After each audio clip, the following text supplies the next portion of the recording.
Hey guys, Mike here. So got another jam-packed video for you, and I'm going to start off with this sheet I found on this website, which goes through basically all the things you're looking for as far as like what are you checking the box for if there is going to be a recession or not going to be a recession, and this just sums it all up. So I really like it, and it compares it to other recessions as well.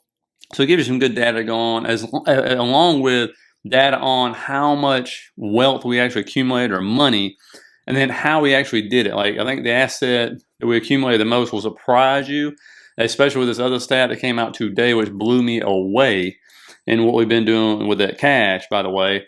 Then we're going to go into the charts because there are indexes and major stocks, okay, that are either setting a crucial level or broke through a crucial level today, okay? And then we'll talk about earnings and more economic data come out tomorrow, which everybody will be watching, right? And so this is the recession indicator list I was talking about, and you see it does it for previous months, so you get to see the progression here. X means recession. The numbers are actually in recession territory. The circle means the warning, and the arrow means there's expansion, so it's not in recession, like red flag or anything, right? It's actually expanding, not contracting. And so you go through here, you see housing permits. That is setting in recession territory. We know about that. Job sentiments, more of a warning. Jobless claims. We know the job market is hot as can be, so that is definitely not in recession territory. Retail sales, we know they look up because they're not actually corrected for inflation.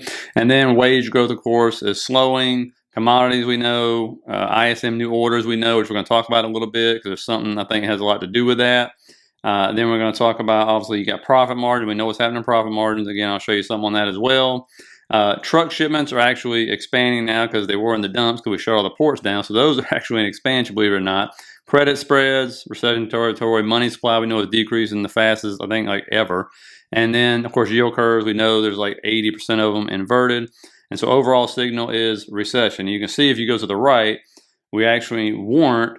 And it was like, starting in June 30th, 2022, we had a green arrow over there, and you can see we just increased to go into that recession, have enough boxes checking X to actually signal, oh, wow, this is recession territory we're in, right? Now, this goes over previous recessions, and you can see over here the 08.com and on back, okay? And so we got on this. I'll let you pause it and compare it if you want to, but you can see how many X's were marked on this box for previous recessions to actually happen. And so again, job sentiment, look where it was during the 80s, 70s, and all that stuff. Still had a recession, right?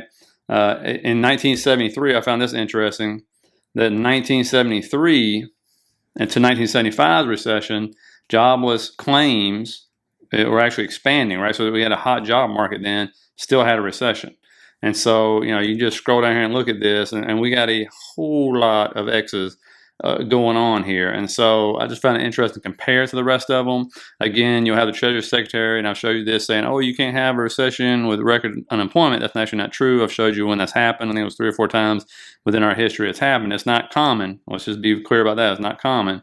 But again, you can just see it definitely happened. And speaking of new orders real quick, I wanted to show you this. This is Walmart and Target. Obviously, Walmart's the largest retailer. I don't know where Target ranks. I assume they're in the top 5, I would think. And remember, they had a huge problem with inventories. Well, when you have a lot of inventory, you will be ordering less, right? But look at what's happened now. They finally got all these inventories down. And so now it's going to be curious to see what you see going to happen to new orders. I would think they actually would increase. But the other thing is what's going to happen to inflation, because in order to get rid of that inventory, what do? You put it on sale, right? Well, now all of a sudden this new inventory coming in, they're not going to be putting down, 25, 30%, 50% markdowns, right? So that's going to be interesting. And here's the chart I was talking about when I was talking about our net worth, and I got this off the Fed's own website, right? So you can see from 2020, that is a huge increase. We're talking about hundreds and hundreds of billions of dollars we end up accumulating, okay? Then you start to see a decline, obviously, in 2022, right? It starts to go down, but you see where we're at, right? Still a big gap up from the right to the left, right? And then when you look and see what's actually shrank as far as assets we accumulated, you see equities, we actually hold less, right? It went up a great deal from 2020 to 2021, but then dropped off a cliff, right, in 2022. But what's funny, though, if you look, what do we actually put our money into? What was real estate? You can see at real estate, look at the difference in the numbers as it went up going into 2022, and it kept going up all the way through 2022. Even as rates were going up, people were buying. And the reason why, of course, the net worth's going up, because what happened? The houses appreciated more. People already own houses appreciated more. And so that kind of leads me to this one. This was stunning to me. This was all cash home sales at highest peak since 2013. Meanwhile, the percentage of deals by institutional investors dipped. And the line right there, that is institutional investors. It went down. They're like, nope, we're not buying houses at these prices. You forget about it. But of course, normal individuals said, heck with that. We'll pay all cash for this stuff. And you can see that is a huge pop. I was stunned to see that. And again, it's almost like dumb money versus smart money, right? I mean, we're paying cash for these basically overvalued houses at this point in time. Maybe they continue to go up, but institutions are like, nope, we'll wait it out. We know there's going to be a drop if there's a recession, right? So they're waiting it out. And then here's what's happening. I showed you where car payments are 90 days or greater are going up, pretty high, right?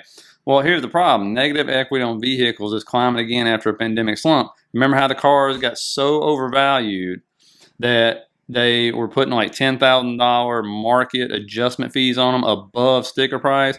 Well, now all those people that bought those cars, obviously car prices are dropping, so now they're way underwater, and a lot of them are like, I'm not paying for this garbage, or I just can't afford it anymore. And guys, if you get anything out of this, please hit that like button. It really does help the channel. And if you're new here and you like this kind of content, think about hitting the subscribe button. I really appreciate it.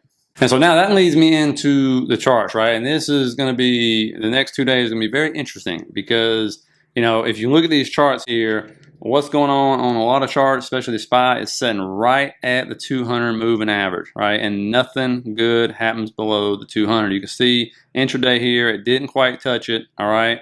But a lot of people are going to be watching this like a freaking hawk because you can see, this is the 200. Once we started dropping down past April, we rejected off it multiple times. We pop above it for like a day and come back down. So this is the longest we've been above it. Remember, people thought, oh, we're above it. We never set new lows ever for above the 200 this long. Well, again, records are made to be broken. Doesn't mean we're going to set a new low or anything because, again, that would be, I think it's 10.5% from where we're at right now to set a new low. But a lot of people have been watching this like a hawk. And when you look at the Qs, well, the Qs are sitting right on it. It actually did test this 200 today. All right, and you can see right here, it bounced right off of it. And again, this is where bulls, algorithms, everything just kicks in, trying to keep it above the 200-day moving average. But then when we zoom back out, we can see where obviously the S&P rejected off multiple times, went up for a day or so and everything. But when you just look right there, again, everything's coming down to where that 200 is at. The October low anchored VWAP's at. You got your 618 Fibonacci level. Everything is screaming for some kind of short-term bounce. Again, I can't just imagine it's just piling through this or not, but it could happen. Looking at the Qs, for example, it actually did test this 200-day moving average. If you look right here, and it bounced right there. Boom. So it is sitting right on top of it as well. Again, that's going to be something major to watch, especially over the next 2 days. Then what's going to bring them down? Here it is. Apple, what just happened today? It fell below its 200-day moving average. It did it 3 days ago. Now it's done it again, closed below it. Again, you got the 50 sitting at probably about 1.5% right below that. But remember, this is a $2 trillion company. This is the biggest one, right? If it starts to falter, the S&P and the Qs will absolutely falter, okay? And it tends to respect its 200-day moving average. The Microsoft, $1.8 trillion market cap now, was $2 trillion for a little while there. Again, look at this right here. Below its 200, all right, already been below 200 like 4 days now, but it's at this level right here I told the members about. This level right here, like around 242 to 246. You can see right there, multiple bounces when it support, multiple rejections when it resistance, and now it's closed below it. And so that's going to be key. It's going right back in to this wedge right here. And so we're going to see if that recovers or not, because if it continues to drop and Apple continues to drop, then yes, that's going to weigh on the markets. We know this. They make up like 12% on the S&P, probably a good 20% on the Qs. And so no doubt about that. And you can see, bringing up these other moving averages, it's sitting right there on the 50. And so is it going to bounce? It seems like a good time to do it. We'll have to see. And you can see sitting right there on that 50, trying to hold on for dear life before it starts approaching the 100 if it falls below that. And one thing that will definitely affect the markets too and affect all these companies is corporate bonds. I showed you where they're rolling out of corporate bonds going into government bonds. You can see it's the worst February loss on record for global corporate bonds. This is how they raise debt and stuff, right? Keep the money flowing in. Well, people are like, no thank you, I'll go get a government debt. And of course, this is how they do what? This is how they raise capital, right? One way to do it, to keep the doors open, to keep continuing to grow. And people are like, think I'll go into the government bonds where the risk is like down here, if that, right? And versus corporate bonds, especially now as the Fed keeps raising rates, as it's becoming harder to come across capital. As I show you, the bank standards to get loans are tightening like crazy. So you will see a lot more defaults if we keep continuing to go down this way. And that brings me into earnings and a couple things you're seeing in earnings, right? Obviously, we had some today, but tomorrow it's all about the retailer. And we had one of the retailers, which was a disaster today. And it's hard to tell if it's just, that retailer is going to be others. But then you got Costco and then C3AI. This is going to be an interesting one. I'm going to talk about it in a minute, but ChargePoint's another one. Marvel. These are going to be very volatile. Nordstrom's sitting right there. But I'm saying C3AI, I'll bet money they mentioned AI at least 70 times in the call. Put in the comments what you think. I'm going 70, but here's what I'm keep telling people. Look at this right here. This is the Tech's AI Gold Rush. Mentions of AI and big tech companies in latest earnings calls have spiked. Look at that. It's like double what it was any other time. I mean, like we've never talked about AI or done anything with AI, and that's what it's about. And NVIDIA is proof of that because they talking about doing a huge offering and the stock barely went down today, right? People keep pumping that bubble up. And then you look at this right here. Profit sentiment worsens, right? Analysts keep cutting earnings estimates for corporate America. And you see it just falling off a cliff, right? But what's happening? Companies keep beating it, right? They keep lowering the guidance down so far that the companies keep coming in over, and people go, "Oh, it's great, it's wonderful." But when you look at the actual forecast, I mean, again, last year they refused to bring them down. Now they're bringing them down so far. It looks like the companies, yeah, they're beating them, woo. But then when you really look behind the curtain, it's like, oh, this is not good. Right, this is not good, especially if the economic data continues to roll in and the Fed really does keep ramping this up. What is it, 5.55 or something is the projected Fed funds rate now, and it keeps going up with no cuts and this other stuff. And then you're seeing what's happening in the corporate bond world and all this stuff. And so the combination is not good. But again, analysts, which I mean, I obviously just stopped looking at them, to be honest with you. But you can see people wonder how do they keep beating these earnings? Because we actually had a pretty good earnings season. I think a lot better than people expected. Because the guidance, I mean, as far as like the projections are just so low. Again, I forgot, I got my bar. The bar, it's on the ground. I mean, they keep shoving it through the ground, keep digging holes, trying to like make it go lower and lower. So these companies keep beating it, right? And so that's what they believe. If you believe it, everything's so healthy, woohoo, and that's just not the case, right? It's not the case at all. But again, the market can just look past that because once again, when it comes to earnings, they're like, whatever, they're beating the low bar, and that's all that counts. Right, and then of course coming up with economic data, the biggest one, the only one really going to matter to me is going to be unemployment claims. Right, I think we still got a hot job market. We'll have to see. But then of course you're going to have revived non-farm productivity. Then you got natural gas storage. A lot of people be looking at because they're in the boil. And then another FOMC member trying to go out there and beat the market down. So let me know in the comments. How do you think unemployment claims are going to come out? You still think they're going to? Because usually what is the last? 6 or 7 have beat expectations, have been lower than what the expectation was. And the market goes, oh no, the Fed's got to keep tightening. But I will say, I looked at a chart on open jobs, right? They're just out there on Indeed and everything.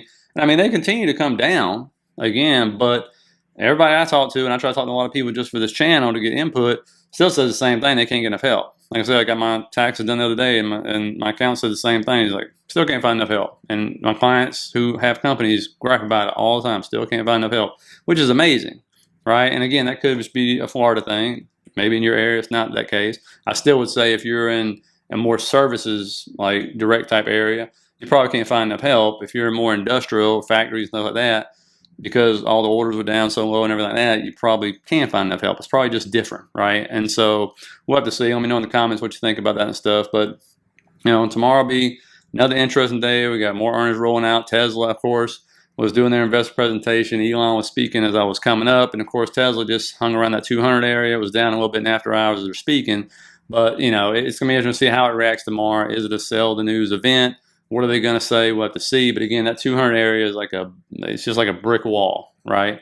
I mean, the bulls rush in, dip by it every time it gets around that 200 area. So, we'll have to see. I still say the way it just has to play out is it has to go up to that trend line up top right there. And then that will be a great spot for the bears to come in and start pushing this thing down and do a rug pull. But we will see. We'll have to see. It is Tesla. Its own little ecosystem. So anyway, hope you got something out of it. Hit the like, subscribe button if you did, and I'll see you tomorrow.